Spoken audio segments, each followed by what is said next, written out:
Hello, this is Mr. Caves, and this is 26.4b. 26.4b. We've looked at the 1800s and the progress we've seen in industry, scientific, technological breakthroughs, making industry better, making lives better. We continue now with the idea of radioactivity. It's a powerful form of energy released.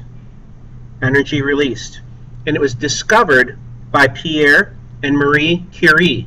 Pierre and Marie, M-A-R-I-E.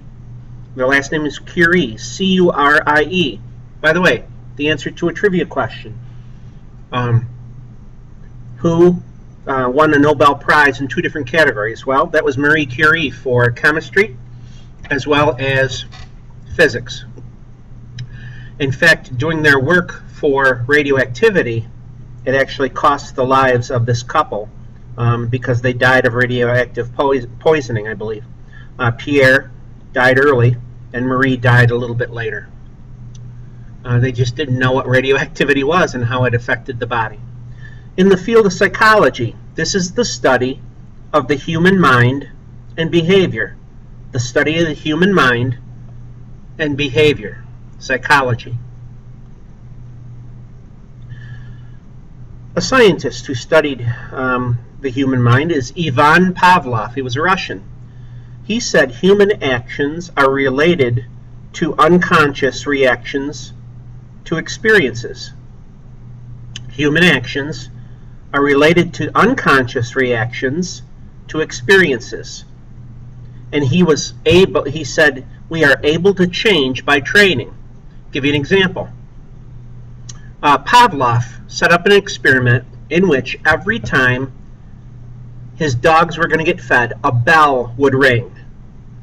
He kept doing that over and over and over again. And the dogs would salivate. They would anticipate being fed.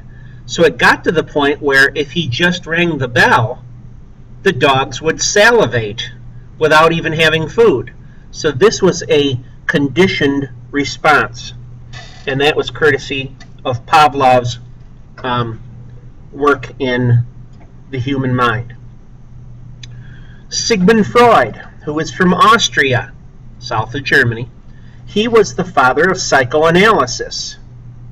He said reason is not supreme. Reason or logic is not supreme. And he did work with the ego, the id, the superego. He wrote a book called The Interpretation of Dreams. He believed that dreams meant something. It goes back to your childhood.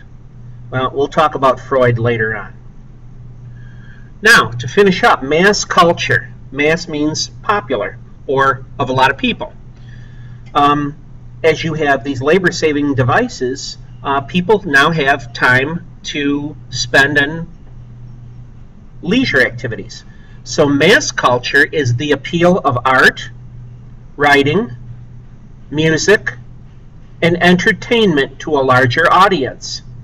Art, writing, music, and entertainment to a larger audience. There was a demand for leisure activities due to more free time from work schedules.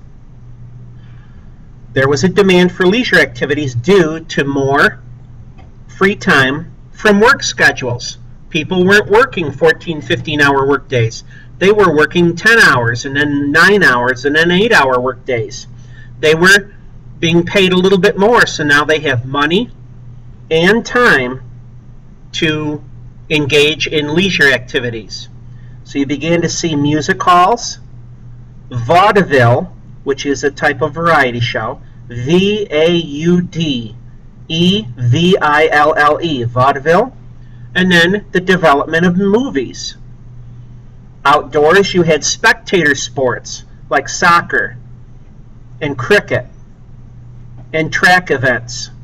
And then you also had the revival of the modern Olympics. You had spectator sports where people would pay money to see professionals, and then the revival of the modern Olympics. Just before the turn of the century, you saw the return of modern Olympics. Well, that's 26.4B, and this is Mr. K's. See you down the road.